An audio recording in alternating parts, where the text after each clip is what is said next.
तो आप लोग सभी लोग आ चुके?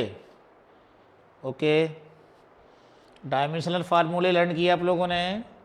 हम्म हम्म अभी पूछेंगे। तो हम आगे एक न्यूमेरिकल करने जा रहे हैं और इस न्यूमेरिकल में आपको बोला गया है if velocity v, force f and time t are taken to be fundamental quantities. Velocity को फंडामेंटल क्वांटिटी कंसीडर किया गया है। क्या वेलोसिटी फंडामेंटल होती है? नहीं होती। कौन सी होती है फिर? हाँ, वो जो 7 क्वांटिटीज़ थी, स्टार्टिंग में मैंने जब फर्स्ट क्लास में पढ़ाया था, एक टेबल बनवाई थी, उसमें 7 क्वांटिटीज लिखवाई थी, वो फंडामेंटल होती हैं। उसमें वेलोसिटी नहीं थी। तो वेलोसिटी फंडामेंटल क्वांटिटी नहीं होती, लेकिन फिर भी न्यूमेरिकल में कहा गया है कि आप इसको फंडामेंटल कंसीडर करो। इसी तरह से फोर्स, ये भी फंडामेंटल नहीं होता, इसको भी कहा गया है कि आप कंसीडर करो फंडामेंटल। टाइम तो खैर फंडामेंटल होता है। तो इसमें लास्ट में उसने पूछा then find dimensional formula for mass. किसका डायमेंशनल फार्मूला निकालना है? मास का। अब एग्जाम में बड़े आसानी से बच्चे कह देते हैं कि मास का डायमेंशनल फार्मूला तो m होता है, लेकिन इस क्वेश्चन के अकॉर्डिंग अब डायमेंशनल फार्मूला m नहीं होगा। क्यों नहीं होगा? इसलिए नहीं होगा क्योंकि आपने वेलोसिटी को, फोर्स को फंडामेंटल कंसीडर कर लिया, जो कि फंडामेंटल नहीं होते। तो आपने रूल के अपोजिट जाकर के वेलोसिटी को, फोर्स को फंडामेंटल कंसीडर कर लिया, तो अब सारे डायमेंशनल फार्मूले चेंज हो जाएंगे। अब मास का डायमेंशनल फार्मूला m नहीं रहेगा। तो कैसे निकालेंगे मास का डायमेंशनल फार्मूला? आओ अब उसको समझ लेते हैं। सबसे पहला काम तुम्हारा ये होता है कि यहाँ जितनी भी क्वांटिटीज दी गई हैं, ये हैं 3 क्वांटिटी हैं, v, f और t। इन तीनों क्वांटिटीज के बीच में क्या रिलेशन है वो लिखेंगे हम। और वो रिलेशन होता है, आप लोग जानते हैं, force equal to mass into acceleration. ठीक है। यहां पर जो फोर्स है वो क्वेश्चन में गिवन है, मास भी हमको निकालना ही है, लेकिन एक्सेलरेशन क्वेश्चन में गिवन नहीं है। क्वेश्चन में क्या गिवन है? Velocity, time. तो हम एक्सेलरेशन की जगह पर वेलोसिटी और टाइम ले आएं तो इजी हो जाएगा। तो इस तरह से हमने लिखा force equal to mass into acceleration का फार्मूला। हाँ बोलिए। Okay, change in velocity, change in velocity upon time interval, upon time interval. Okay, तो अब देखो वेलोसिटी भी आ गई और टाइम भी आ गया, तो क्वेश्चन के अकॉर्डिंग सारी चीजें हमारे पास आ गई हैं। अब हम किसका डायमेंशनल फार्मूला लिखना चाहते हैं? मास का। तो कोई बात नहीं, मास के साथ में जो ये चीजें हैं इनको आप दूसरे तरफ ले जाइए। Therefore mass equal to force into time interval, into time interval upon change in velocity, change in velocity. अब हम इनके डायमेंशनल फार्मूले लिख देंगे। तो अब आप ये बताइए कि हम फोर्स का डायमेंशनल फार्मूला क्या लिखें? हाँ, नहीं नहीं नहीं, MLT -2 नहीं लिखा जाएगा। ठीक है, MLT -2 क्यों नहीं लिखा जाएगा? क्योंकि फोर्स को आप फंडामेंटल कंसीडर कर चुके हैं और फंडामेंटल के लिए एक ही सिंबल यूज करना है, कौन सा, एफ। तो यहां पर फोर्स को आपने फंडामेंटल कंसीडर कर लिया, इसलिए अब डायमेंशनल फार्मूला फोर्स का MLT - 2 नहीं रहेगा। अब फोर्स का डायमेंशनल फार्मूला ये है एफ। आपने इसको फंडामेंटल कंसीडर किया, इसलिए फंडामेंटल जो होता है वो अपने आप में परफेक्ट होता है, किसी से मिलकर नहीं बना होता। एफ है ये किसी से मिलकर नहीं बना। टाइम इंटरवल की जगह टी रखेंगे और चेंज इन वेलोसिटी, वेलोसिटी की जगह क्या लिखा जाएगा, v, क्योंकि ये फंडामेंटल है, किसी से मिलकर नहीं बना, अपने आप में परफेक्ट है। अब आप इसको ऊपर ले जाएंगे तो ये आपका डायमेंशनल फार्मूला बन गया एफ टी, और v को ऊपर ले जाएंगे तो v - 1। इस तरह से मास का डायमेंशनल फार्मूला ये हो जाएगा। ठीक है, तो ये आपका आंसर हो गया। ये आपका न्यूमेरिकल कंप्लीट है। इसमें थोड़ा हम एक चेंज करके बताते हैं, इसी न्यूमेरिकल को थोड़ा सा चेंज करके एक नया न्यूमेरिकल बना देते हैं। तो इसी में हमने कह दिया नया न्यूमेरिकल, नया, सब कुछ यही रहेगा। लास्ट में जहां पर लिखा हमने फाइंड डायमेंशनल फार्मूला फॉर मास, अब हम लिख देंगे फाइंड डायमेंशनल फार्मूला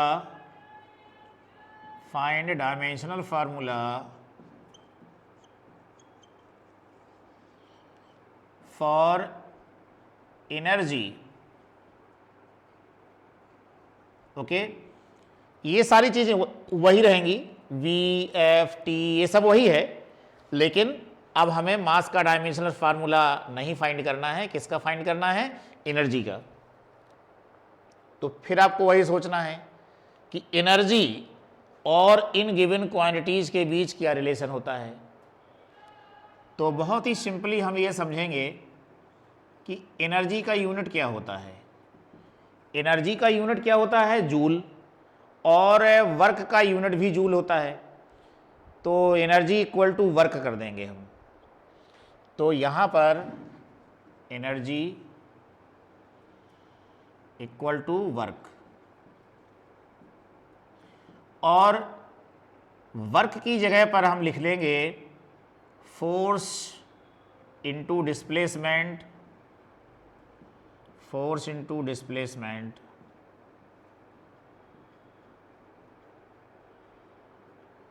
वैसे तो वर्क का फार्मूला मैंने आप लोगों को बताया था, एफ एस cos थीटा होता है। तो फोर्स इंटू डिस्प्लेसमेंट ये हम यहाँ पर यूज करने जा रहे हैं, और cos थीटा नहीं लिख रहे हैं क्योंकि वो आपका डायमेंशन लेस होता है। तो यहाँ पर फोर्स इंटू डिस्प्लेसमेंट। अब एनर्जी का देखो डायमेंशनल फार्मूला हमको निकालना ही निकालना है। फोर्स क्वेश्चन में गिवन है तो फोर्स को चेंज नहीं करेंगे। डिस्प्लेसमेंट क्वेश्चन में गिवन नहीं है, डिस्प्लेसमेंट को चेंज करेंगे। और क्या करेंगे, displacement equal to velocity into time, velocity into time. Okay, सही है। तो ये हो जाएगा energy equal to force into velocity into time. ठीक है, तो इस तरह से हमने लिख दिया। अब फोर्स का क्या लिखोगे, यहां लिखा हुआ है F।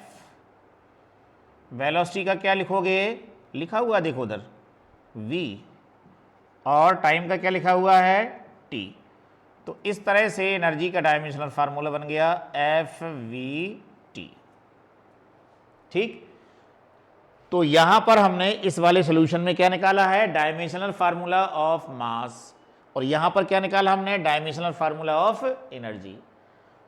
तो अब इन दो एग्जाम्पल से आपको यह समझ लेना है कि जो क्वांटिटी फंडामेंटल नहीं थी, अगर उसको हमने फंडामेंटल मान लिया तो फिर सारे डायमेंशनल फार्मूले आपके चेंज हो जाएंगे, और इस तरह से उनको हमें निकालना है। अब इसी तरह का हम एक न्यूमेरिकल और करने जा रहे हैं। और वो न्यूमेरिकल आपका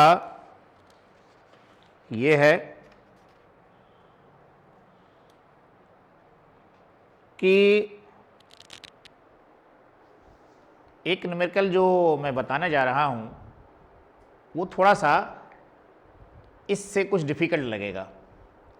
यहां पर जो हमको क्वांटिटीज दी गई थी वी एफ टी, इनका रिलेशन लगभग हमको याद होता है, लेकिन अब मैं ऐसा न्यूमेरिकल बताने जा रहा हूं कि उसमें जो क्वांटिटीज दी गई होंगी उसका आपस में क्या रिलेशन है उन क्वांटिटीज का, वो हमको पता नहीं रहेगा। तो ऐसी पोजीशन में हम कैसे सॉल्व करेंगे, तो आप लोग इसको नोट करिए, फिर मैं उस न्यूमेरिकल को यहां लिखता हूं और फिर सॉल्व करके बताता हूं। Okay,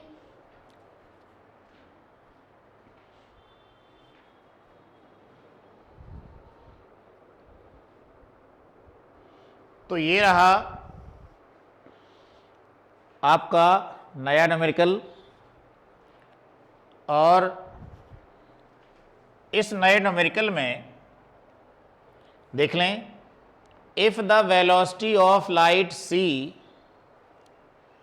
universal gravitational constant capital G and Planck's constant h are chosen as fundamental quantities, इन तीन को, किसको किसको, c को, g को और h को, इन तीन को फंडामेंटल क्वांटिटीज मान लिया गया। अब कहा गया है कि क्या फाइंड करिए, मास, मास का डायमेंशनल फार्मूला फाइंड करना है। तो अब हमको जो पिछला एग्जाम्पल किया था उसके बेस पर सोचना है। हमने तो कहा था कि इनमें जो रिलेशन है वो आप लिख दीजिए और डायमेंशनल फार्मूले लिख दीजिए, वहाँ इजी रिलेशन दिया गया था। लेकिन यहाँ पर देखो, mass, speed of light, gravitational constant और ये प्लैंक्स कांस्टेंट, इनके बीच में कोई इजी रिलेशन हमको पता ही नहीं है, और एग्जाम में जल्दी भी करना होता है। ऐसा नहीं कि हम सोचते रहें कि क्या रिलेशन होगा क्या रिलेशन होगा, तो टाइम भी लगता है। तो इसको बिल्कुल सिंपल मेथड से कैसे करेंगे वो मैं बताने जा रहा हूँ। देखिए, सबसे पहले तो आप मास लिख लीजिए, क्योंकि इसका डायमेंशनल फार्मूला निकालना है। और ये मास सपोज करिए कि प्रोपोर्शनल है c की पावर a, g की पावर b और h की पावर c कर लो, ठीक है। तो ये पावर हमें अपने तरफ से मान लेना है। तो मास का डायमेंशनल फार्मूला निकालना था, उसको आपने लेफ्ट में लिख दिया, और प्रोपोर्शनैलिटी लगा करके अदर जो हमको क्वांटिटीज दी गई हैं वो लिख लेना है, इनके ऊपर पावर लगा देना है। तो ये हमारा सॉल्यूशन अब हम लिखने जा रहे हैं। अब इसमें प्रोपोर्शनैलिटी हटा करके आप एक कांस्टेंट लीजिए, c की पावर a, g की पावर b, h की पावर c। ये कांस्टेंट हो गया आपका k। यहाँ ये डायमेंशन लेस कांस्टेंट है, इसका कोई डायमेंशनल फार्मूला नहीं है। अब आपको क्या करना है कि दोनों तरफ के डायमेंशनल फार्मूले लिख लेना है। मास का डायमेंशनल फार्मूला क्या होता है, m। जो ओरिजिनल डायमेंशनल फार्मूले होते हैं वही लिखेंगे हम यहाँ पर। k तो छोड़ दीजिए, इसका कोई डायमेंशनल फार्मूला नहीं है। c है speed of light Lt-1 power a। आप लोग कहोगे अभी पिछले एग्जाम्पल में तो आप कह रहे थे कि जो फंडामेंटल होता है उसको स्वयं में परफेक्ट होता है, उसकी जगह पर आप सिर्फ एक ही सिंबल लिखेंगे। तो c यहाँ फंडामेंटल क्वांटिटी है तो c की जगह c ही लिखना चाहिए। वो चूंकि इजी रिलेशन हमको मिल गया था वहाँ पर, तो वो मेथड हमने अलग बता दिया। अब यहाँ पर क्या है, इनके जो ओरिजिनल होते हैं डायमेंशनल फार्मूले वो हम लिखेंगे, और फिर बाद में बताएंगे कि अब मास का डायमेंशनल फार्मूला क्या होना चाहिए, ठीक है। तो जब सिंपल रिलेशन नहीं मिलता क्वांटिटीज़ के बीच में, तो ये मेथड हमें फॉलो करना है। और इस मेथड में c, g, h भले ही फंडामेंटल कह रहा है, लेकिन इनके जो ओरिजिनल होते हैं डायमेंशनल फार्मूले वही लिखेंगे, ठीक है। चलो g का बोलो, बोलते चलो। हाँ ठीक है, और h है planks constant, h Planck's constant है, तो इसका क्या होगा बता सकता है कोई? हाँ हाथ ऊपर करो। अच्छा भूल गया, चलो भाई बच्चे कह रहे हैं कि वो भूल गया। अब इसको हम कैसे निकालेंगे प्लैंक्स कांस्टेंट को? मैंने एक फार्मूला बताया था तुम लोगों को, इक्वल टू एच न्यू। ई क्या है? एनर्जी। एनर्जी का डायमेंशनल फार्मूला ये होता है ml² t-2। एच का तो निकालना है, न्यू है फ्रीक्वेंसी, और फ्रीक्वेंसी का डायमेंशनल फार्मूला होता है t-1। अब आप इसको इधर ले जाइए तो h इक्वल टू बन जाएगा ml² t-2 अपॉन t-1। ऊपर ले जाएं तो ये बनेगा ml² t-1। तो यहाँ h की जगह क्या हो जाएगा? ml² t-1 और ये पावर c। तो यहाँ पर मैंने कहा c, g, h इन सबके डायमेंशनल फार्मूले लिख लेंगे, और ये जो पावर लगी हुई हैं a, b और ये c, इनकी हम वैल्यू निकाल लेंगे। ठीक है, ये बिल्कुल वही चीज़ है जैसे कि हम आप लोगों को कोई फार्मूला एस्टेब्लिश करना सिखा रहे थे, जब वही चीज़ है ये। ओके, तो अब चलते हैं आगे, इसमें क्या होने वाला है। अब इसमें लेफ्ट में m है तो m की पावर 1 लिख दें, l नहीं है। अगर l नहीं है और हम लिखना चाहते हैं तो लिखेंगे l की पावर 0, t की पावर 0। जो चीज़ नहीं है अगर वो लिखना चाहते हैं तो आप उस पर पावर क्या करेंगे? 0 लगा देंगे। यहाँ पावर अंदर मल्टीप्लाई करो, l की पावर a, t की पावर -a। इसी तरह से यहाँ पर m की पावर -b, l की पावर 3b, t की पावर -2b। जैसे आप लोग करते हो वैसे ही सिंपल कैलकुलेशन करते चलो। अब इसमें हमें ABC निकालना है, याद रखना। m की पावर 1 ये निकाल के, अब m सबसे पहले लिख लो। m देखो यहाँ भी है और यहाँ भी है, दो जगह है, तो m की पावर -b + c। l हमारा कहाँ पर है? l तो 3 जगह पर आ गया, a + 3b + 2c, और t भी हमारा 3 जगह आ गया, -a -2b -c। ठीक है, अब पावर को कंपेयर कर लेते हैं। पावर कैसे कंपेयर करोगे? लेफ्ट साइड की जो m की पावर है और राइट साइड की जो m की पावर है वो इक्वल होना चाहिए, तो ये और ये हम इक्वल कर देंगे। तो इस तरह से हमको मिल जाएगा -b + c = 1। ठीक है, इसके बाद l की पावर कंपेयर करोगे तो यहाँ देखो l की पावर इतनी है और यहाँ l की पावर कितनी है? 0। इन दोनों को इक्वल कर देंगे, तो a + 3b + 2c = 0। Equation second. t के लिए -a -2b -c = 0। ये देखो t की पावर 0 है ना, तो यहाँ वाली जो t की पावर है और यहाँ वाली t की पावर दोनों को इक्वल कर दिया। इक्वेशन थर्ड, इनको सॉल्व करने का तरीका देखें। सबसे पहले तो हम इस सेकंड और थर्ड को ऐड कर देंगे। क्यों ऐड कर देंगे? a और -a है, आसानी से कैंसिल हो जाएगा। तो सेकंड और थर्ड को हमने ऐड कर दिया तो हमको क्या मिला? 3b और -2b तो b मिला, और यहाँ पर 2c है -c है तो ये c मिला, तो b + c = यहाँ तो 0 ही रहेगा, ये 4 हो गया। यहाँ b + c है, यहाँ -b + c है, तो ज़रा देखो अगर हम इन दोनों इक्वेशन को ध्यान दें तो -b और b कैंसिल हो सकता है, तो फर्स्ट और 4 को क्या कर दोगे? ऐड कर दो, तो -b और +b कैंसिल हो गया। c कितना बन गया? 2c = 1 + 0, तो 1 इम्प्लाइज दैट c = 1/2। ठीक है, तो अब हमको c की वैल्यू मिल गई। अब हमको और वैल्यू चाहिए, b की चाहिए, a की चाहिए, तो हमें क्या करना है? इक्वेशन फर्स्ट लेना है। इक्वेशन फर्स्ट लेकर के -b + c = 1 है, c की वैल्यू रख देंगे 1/2 = 1, तो -b = 1 - 1/2, तो -b = -1/2 सॉरी +1/2, तो यहाँ b = -1/2 आ गया। लो b की भी वैल्यू आ गई। अब हमको c की चाहिए, a की चाहिए, तो देखो कैसे फाइंड करेंगे। यहाँ पर एक इक्वेशन ये था a plus 3b, equation two क्या था, a plus 3b plus 2c equal to 0। अब हमको a का डायमेंशनल फार्मूला चाहिए है, b का हमारे पास है, कितना है b का, -1/2, ये लिखा हुआ है -1/2 प्लस 2, और c का कितना है, ये लिखा हुआ है 1/2 इक्वल टू 0। तो a -3/2, ये 2 कैंसिल हो गया, प्लस 1 इक्वल टू 0। अब इनको इधर ले आइए तो a मिल जाएगा, 1 आएगा यहाँ पर, ये 3/2 और -1, तो a इक्वल टू 2, 3 - 2, चलो a की वैल्यू कितनी मिल गई, 1/2।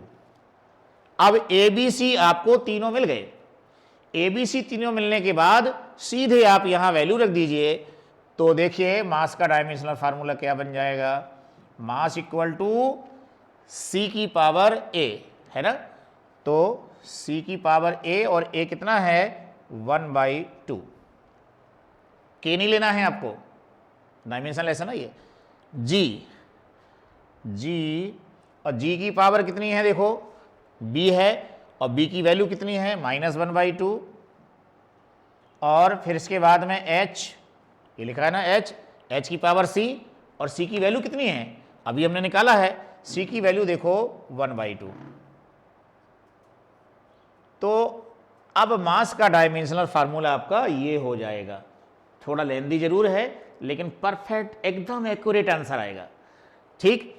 तो यहां पर c की पावर 1/2, g की पावर -1/2 और h की पावर 1/2, ये मास का डायमेंशनल फार्मूला आएगा। कब आएगा ये मास का डायमेंशनल फार्मूला, जब हम c, g और h को फंडामेंटल क्वांटिटी मान लेंगे, ठीक है। तो जल्दी से फटाफट आप नोट करें, इसके बाद हम आगे बढ़ेंगे।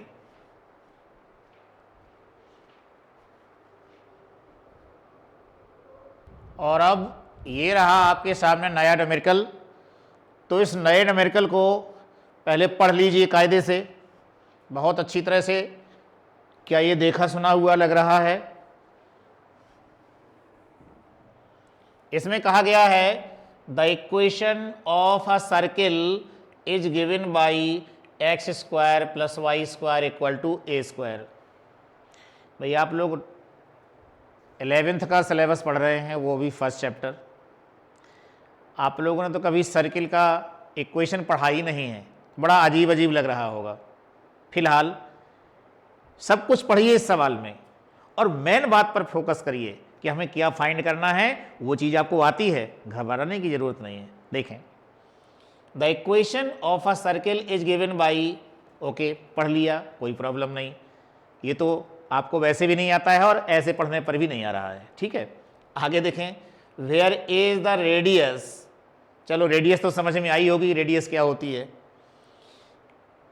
इक्वेशन में जो x और y हुआ करता है, ये तुम्हारे डिस्टेंसेज होती हैं, फिलहाल इतना समझ लो कि ये डिस्टेंसेज होती हैं। If the equation is modified to change the origin other than 0, 0, हमने इक्वेशन को मॉडिफाई किया और वो इक्वेशन बन गया ये, ठीक है।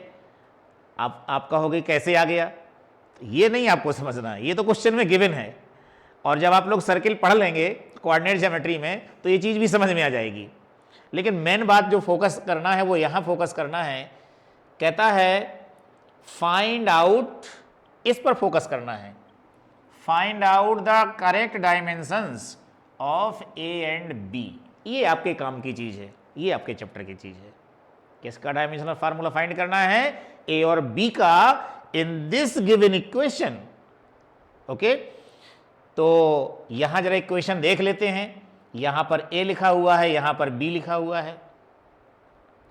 इस ब्रैकेट में ये दो टर्म हैं जिनका डिफरेंस किया जा रहा है, और मैंने बताया था कि जिन दो टर्म का डिफरेंस होता है उनके डायमेंशनल फार्मूले हाँ इक्वल होते हैं।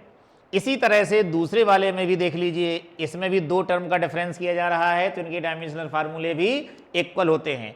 मेन आपको यहां पकड़ना है, बकाया ये क्या कह रहा है, ये तो मैथमेटिक्स की लैंग्वेज दी है, पर हमें तो डायमेंशनल फार्मूले फाइंड करना है, इसलिए हमें डायमेंशनल फार्मूले के रूल्स ही बिल्कुल क्लियर करके रखना है। ठीक है, तो अब हम इसका सोल्यूशन बता रहे जा रहे हैं।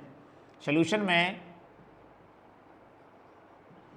देखिए, जो फर्स्ट वाला ब्रैकेट है उसमें इन x माइनस एटी का होल स्क्वायर, इसने होल स्क्वायर लगा दिया है, पर उससे भी हमें कोई मतलब नहीं, हमें तो सिर्फ दो जो स्टेप्स हैं, दो टर्म्स हैं जिनमें डिफरेंस हो रहा है, केवल उन्हीं को फोकस करना है। तो dimensions of x, dimensions of x equal to dimensions of eighty, dimensions of eighty. अब आपको a का चाहिए तो a इक्वल टू, अब हम ये नहीं लिख रहे हैं, सीधे t को अपान में ले आते हैं, तो a equal to x upon t. x distance है तो भाई इसका डायमेंशनल फार्मूला l हो गया, और जो स्मॉल t है, स्मॉल t के बारे में उसने ये कह दिया dimensions of t is given as t minus one, तो स्मॉल t की जगह क्या रखना है, t माइनस वन रखना है, तो ये t माइनस वन हो गया। अब आप क्या करोगे, इस t माइनस वन को ऊपर ले जाओगे तो क्या बन जाएगा, एल टी। ओके, तो ये आपका a का डायमेंशनल फार्मूला आ गया। वैसे तो आप जब शुरुआत में पढ़ेंगे तो सोचेंगे ये तो हमको कभी आएगा ही नहीं, पता नहीं क्या लिखा हुआ है, पर आपको डायमेंशनल फार्मूले पूछ रहा है, इसलिए डायमेंशनल फार्मूले के रूल्स पर फोकस करना है।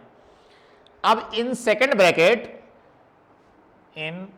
Bracket y minus t upon b का होल स्क्वायर, इसमें भी आप लिख सकते हैं, क्या लिखेंगे, y equal to t upon b, और किसका डायमेंशनल फार्मूला निकालना है, b का निकालना है ना, तो b को आप इधर ले जाइए, देयरफॉर b इक्वल टू हो जाएगा t अपॉन वाई। अब t का डायमेंशनल फार्मूला क्या लिखोगे, ये दिया गया है t माइनस वन, और y क्या होती है, मैंने बताया था डिस्टेंसेज हैं ये, तो ये हो गया l, इसको ऊपर ले जाइए तो ये बन जाएगा l minus one T minus one. Okay, तो देखिए ये आपका जो है b का डायमेंशनल फार्मूला आ गया, और ये आपका a का डायमेंशनल फार्मूला आ गया।